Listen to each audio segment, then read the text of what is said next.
I want Uh, to talk about the tide from the state perspective before the tide changing. But before I do that, I wanted to point something out. We've been talking about the high school, if it closed, and how it would affect the community. One of the ways that it would greatly affect the community that we have not spoken about, and I have a background in real estate development and community and economic development. When folks are looking to move, they want to move where there are good mhm, mhm. schools.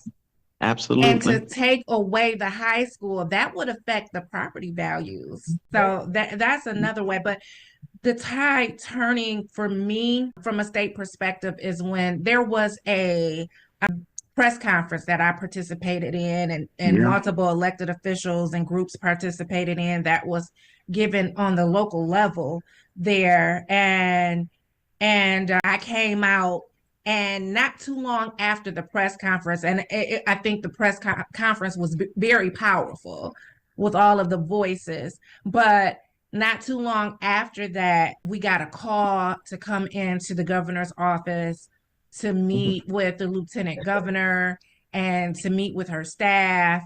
I believe she was supposed to be there, but she wasn't in that meeting. But we met with them and the state treasurer. That was when I first met the state Mhm. treasurer, Yep. and ended up having a good conversation with her and with the lieutenant governor. And I saw a lot of the same faces that were in the press conference. They were in that meeting with the governor's office. I knew then they were being very amenable. They were listening in a way that I don't think they had listened before. I think for me, that's when I saw the tide changing, that all of the work that we had done and that everyone was doing Mhm. all of the pushing was making a difference. Mhm. And while I still have you, Tiffany, real quickly,